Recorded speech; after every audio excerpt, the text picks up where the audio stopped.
पृथ्वी के हर कोने में आज हमें किसी न किसी रूप में जीवन देखने को मिलता है, लेकिन आज से 5 बिलियन साल पहले एक समय ऐसा भी था जब अर्थ अपने फॉर्मेशन फेज में था।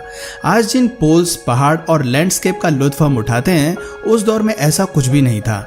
धरती पर पनपे सबसे पहले माइक्रोबियल लाइफ के बाद की कहानी तो हम सब कई बार सुनते आए हैं, लेकिन आज की वीडियो में हम माइक्रोबियल लाइफ से पहले फॉर्म हुए अर्थ की क्रोनोलॉजी पर बात करने वाले हैं। हम जानेंगे कि हमारी खूबसूरत नीले ग्रह की शुरुआत कैसे हुई, पृथ्वी पर जीवन की उत्पत्ति कैसे हुई, जानवरों का विकास कैसे हुआ, डायनासोर कब दिखाई दिए और वो कहां से आए थे।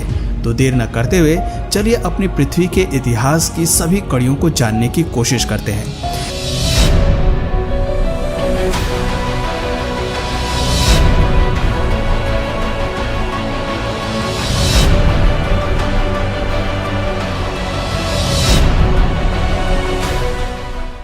लगभग 5 बिलियन साल पहले जब पृथ्वी का निर्माण भी नहीं हुआ था, तब केवल हमारे सूरज की फॉर्मेशन हुई थी और यह पूरी तरह स्टार डस्ट से घिरा हुआ था। लेकिन असली कहानी तब शुरू हुई जब आउटर स्पेस में मौजूद कॉस्मिक डस्ट टाइट होकर एक साथ जुड़ने लगी, जिसकी वजह से स्मॉल स्टोन्स फॉर्म हुए। और यह काफी रोचक और सिंपल प्रक्रिया थी जो काफी लंबे समय तक चली, लेकिन इसी प्रक्रिया ने प्लैनेट्स की फॉर्मेशन में एक बड़ी भूमिका निभाई। ग्रेविटी ने इन स्टोन्स को कई मिलियन सालों तक खींचा, जिसकी वजह से पृथ्वी एक बॉल के शेप में आ गई। लेकिन अब भी पृथ्वी अपने असली स्वरूप में नहीं बनी थी। इसे अभी भी कई सारी प्रक्रियाओं से होकर गुजरना बाकी था। वो केवल अभी एक गर्म गोला थी जिसका तापमान 1200 डिग्री सेल्सियस से भी ज्यादा था। ये वो समय था जब पृथ्वी कार्बन डाइऑक्साइड और नाइट्रोजन के गुब्बार से भरी हुई थी। तब तक ना तो हवा थी और ना ही कोई एटमॉस्फेयर था। यहाँ तक कि एक ठोस सतह का निर्माण भी नहीं हुआ था। चारों ओर केवल लावा बह रहा था। लेकिन इस स्थिति को बदलने में ज्यादा समय नहीं लगा। जल्दी ही एक ऐसी घटना हुई जिसकी वजह से हमारा ग्रह एक नए ग्रह से टकराया, और ये टकराव इतना भारी था कि पृथ्वी से एक टुकड़ा टूटकर अलग हो गया, जो आगे चलकर चांद कहलाया।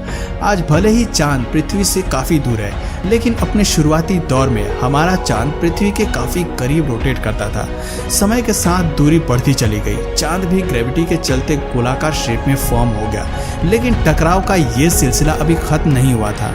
600 मिलियन साल बाद हमारी धरती को एक और फेज से गुजरना पड़ा, जब सोलर सिस्टम में मौजूद मेटेरॉइड्स भारी मात्रा में धरती की ओर गिरे। सोलर सिस्टम के निर्माण से बने हुए मेटेरॉइड्स जब धरती की ओर आए तो वो अपने साथ पानी की कुछ मात्राएं भी लेकर आए। कई मिलियन साल तक लगातार पृथ्वी पर गिरने की वजह से वहां पानी की ढेर सारी मात्रा इकट्ठा हो गई।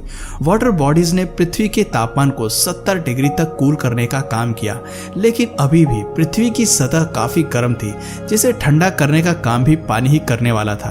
आपको बता दें कि आज जिस पानी को हम धरती पर इस्तेमाल करते हैं, यह मिलियन सालों पुराना है। और सबसे बड़ी बात है कि यह एक्स्ट्रा टेरेस्ट्रियल वर्ल्ड से संबंध रखता है, यानी कि आम भाषा में कहें तो पानी पृथ्वी पर नहीं उपजा, बल्कि मेटेरॉइड्स के जरिए मिला है। शुरुआती दौर में धरती की रोटेशन स्पीड भी काफी ज्यादा थी, जो वक्त के साथ साथ धीमी पड़ती गई। इसी की वजह से ओशन वाटर भी कम होता गया। पृथ्वी के बनने के 700 मिलियन साल बाद इसकी सतह पूरी तरह पानी से कवर हो गई। जमीन केवल कुछ आइलैंड के रूप में ही मौजूद थी, लेकिन कोर से लावा का निकलना अब भी जारी था। ये लावा पानी के चलते ठंडा होकर ठोस हो रहा था, जिससे सतह का निर्माण होना शुरू हो चुका था। धीरे धीरे इस प्रक्रिया ने रफ्तार पकड़ी और लावा से बनने वाली सतह ने जुड़ना शुरू किया। ऐसे में पानी के अलावा पृथ्वी पर महाद्वीपों का भी फॉर्मेशन हुआ। 3 बिलियन साल बाद जब पृथ्वी एक ग्रह के रूप में फॉर्म हो गई, तब भी मेटेरॉइड्स का पृथ्वी पर गिरना जारी रहा। खास तौर पर जब मेटेरॉइड वॉन्केट समुद्र में गिरा तो इसने पानी में अलग तरह के केमिकल्स को रिलीज किया, जिसकी वजह से कई रिएक्शन हुए और पहली माइक्रोबियल लाइफ धरती पर फॉर्म हो गई। सबसे पहले यूनिसेल्युलर बैक्टीरिया ने पानी में जन्म लिया। कई मिलियन साल तक ये बैक्टीरिया इसी फॉर्म में रहे, लेकिन धीरे धीरे इन्होंने अपनी तादाद को बढ़ाया और समुद्र के कोने कोने में फैल गए। जैसे जैसे सूरज की रोशनी समुद्र पर पड़ी तो पानी ने ऑब्जॉर्व करना शुरू किया। सनलाइट की मदद से पहले माइक्रो ऑर्गेनिजम्स ने कार्बन डाइऑक्साइड को पानी और ग्लूकोज में तोड़ा, जिसकी वजह से ऑक्सीजन का निर्माण हुआ। माइक्रोबियल लाइफ की वजह से ओशन वाटर ऑक्सीजन से भर गया। समुद्र में लाइफ के विकास के बाद अब एटमॉस्फेयर की बारी थी। कुछ समय बाद ऑक्सीजन ने ऊपर उठना शुरू किया और वातावरण के निर्माण में अपनी भूमिका निभाना प्रारंभ कर दिया। आप ये कह सकते हैं कि अगर पहली माइक्रोबियल लाइफ का विकास नहीं होता तो शायद हमें आज पृथ्वी का ये स्वरूप देखने को नहीं मिलता। जीवन के पहले निशान के बाद हमारे ग्रह में कई बदलाव आए, लेकिन खैर ये तो अभी सिर्फ शुरुआत थी। धरती को अभी बहुत कुछ देखना बाकी था। इसी तरह 2 बिलियन साल बीत जाने के बाद पृथ्वी पर ऑक्सीजन की मात्रा काफ़ी बढ़ गई और प्लैनेट की रोटेशन स्पीड में भारी कमी आई। दिन बड़े होते चले गए और पृथ्वी पर वो सभी हालात पैदा हो गए जो किसी भी जीवन के लिए सबसे ज़रूरी थे। 1.5 बिलियन साल बाद जब सब कुछ शांत हो गया तो पिघले लावा के चलते पृथ्वी की सतह ने टूटना शुरू किया। शुरुआती दौर में जमीन पूरी तरह से एक दूसरे से जुड़ गई थी, लेकिन लावा के चलते प्लेट्स में मूवमेंट स्टार्ट हुई, जिसकी वजह से सभी सतह ने टूटकर अलग अलग महाद्वीपों का निर्माण शुरू कर दिया। जहां एक तरफ सभी महाद्वीप एक दूसरे से अलग होने लगे, वहीं वोल्केनिक एरप्शंस के चलते कार्बन डाइऑक्साइड भी प्रोड्यूस हुई। कुछ समय बाद धीरे धीरे पृथ्वी का तापमान 50 डिग्री सेल्सियस तक नीचे गिर गया। नॉर्थ और साउथ पोल में बर्फ के गिरने का सिलसिला शुरू हो गया। धीरे धीरे पूरा ग्रह बर्फ की 3 किलोमीटर चौड़ी लेयर में ढक गया। बर्फ इतनी ज्यादा थी कि स्पेस से पृथ्वी सफेद दिखाई देने लगी। सूरज से आने वाली गर्मी भी सफेद बर्फ के चलते वापस आउटर स्पेस में रिफ्लेक्ट होने लगी। लेकिन ये स्नो एज हमेशा के लिए धरती पर नहीं पनपने वाली थी। पृथ्वी का कोर गर्म था, इसलिए एक बार फिर वोल्केनिक एरप्शंस के चलते वातावरण गर्म हो गया और फिर बर्फ पिघल गई और एक बार फिर से कार्बन डाइऑक्साइड ने एटमॉस्फेयर में जगह बना ली। बर्फ के पिघलने से सनलाइट और आइस में केमिकल रिएक्शन शुरू हुआ, जिसकी वजह से वातावरण में ऑक्सीजन की मात्रा बढ़ गई। कई सालों तक ये घटना इसी तरह साइकिल में चलती रही। ऐसे में मिलियन साल बाद पृथ्वी का तापमान एक एवरेज लेवल तक जा पहुंचा, जो इंसान के रहने के लिए बिल्कुल परफेक्ट हो गया। ग्रह का एयर टेम्परेचर भी इसी स्थिति में आ गया। लेकिन इस प्रक्रिया में स्नो एज में विकसित हुए सभी बैक्टीरिया को मरना पड़ा। केवल वही जिंदा रह पाए जो 540 मिलियन साल से डीप ओशन में रह रहे थे। ये सभी बैक्टीरिया समय के साथ साथ कई पड़ाव पर इवॉल्व हुए। पानी में ऑक्सीजन लेवल बढ़ने के साथ ही पहले मोलस्क यानी कि इन्वर्टिब्रेट भी विकसित हुए। इसके साथ ही बोन स्केलेटन का भी विकास हुआ। पहले वर्म्स से लेकर स्पॉन्जेस और ट्रिलोबाइट्स का विकास भी शुरू होने लगा। हालांकि जमीन अभी भी खाली थी, लेकिन पानी के नीचे एक ऐसी दुनिया का विकास शुरू हो चुका था जो इससे पहले पृथ्वी पर कभी भी नहीं पनपी थी।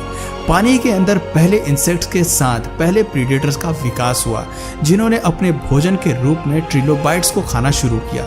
जीवों के साथ साथ महासागरों में भी पेड़ पौधों ने अपनी एक जगह बनानी शुरू कर दी।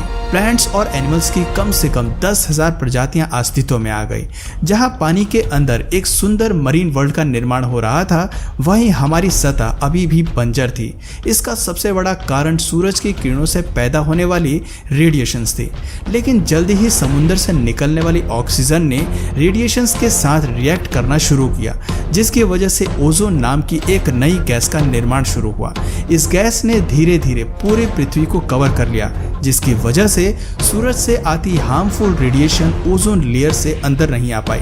वक्त के साथ ओजोन काफी मोटी होती चली गई, जिससे 375 मिलियन साल पहले पृथ्वी की सतह पर पहले पौधे ने पनपना शुरू किया और ऐसे में एक ग्रीन एनवायरनमेंट का विकास शुरू हुआ। इस प्रक्रिया को पूरा होने में काफी समय लगा, लेकिन हरे भरे वातावरण के विकास के साथ समुद्र में मछलियां भी पनपने लगी। इन मछलियों के फिन्स जैसे पैर धीरे धीरे इवॉल्व हुए, जिससे ये पानी से बाहर आकर जमीन पर रहने लगी। बस इसी तरह बाकी वेजिटेशन का भी विकास हुआ, लेकिन वो मछली ही थी जिसने 15 मिलियन साल पहले समुद्र को छोड़कर जमीन पर घर बनाया और धीरे धीरे इनके एवोल्यूशन ने कई जानवरों का विकास किया। सबसे पहले शुरुआत लैंड रेप्टाइल से हुई, लेकिन इनमें एवोल्यूशन के चलते धीरे धीरे डायनासोर्स की कई प्रजातियां हमें धरती पर देखने को मिली। धरती पर हरियाली बढ़ने के साथ साथ जायंट जंगलों का भी विकास हुआ और ये जंगल कई बड़े डायनासोर्स का घर बन गया। आप ये मान लीजिए कि प्रकृति एक ऐसे जीवन का आगाज कर चुका था जो हर दिन बदल रहा था और बेहतर हो रहा था, और धीरे धीरे ये फॉर्मेशन तब से लेके आज तक इवोल्यूशन का ही एक नतीजा है, जिसके बाद हमें कई सारे जानवर और इंसान भी देखने को मिले।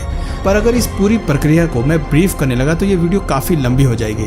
अगर आप कहेंगे तो मैं इसका पार्ट 2 भी ज़रूर बताऊंगा, इसलिए आप कमेंट में अगर चाहिए तो पार्ट 2 ज़रूर मेंशन करिए। तो दोस्तों ये थी पृथ्वी के फॉर्मेशन से लेकर जीवन की उत्पत्ति की कहानी। इन फैक्ट से पता चलता है कि आज जिस पृथ्वी को हम देखते हैं उसके एवोल्यूशन के पीछे एक गहरा इतिहास छिपा है। एवोल्यूशन की रेस आज भी जारी है और अभी भी प्रकृति उसी रफ्तार से इवॉल्व हो रही है। ऐसे में ये जानना दिलचस्प है कि हमें भविष्य में न जाने धरती पर क्या क्या देखने को मिल सकता है।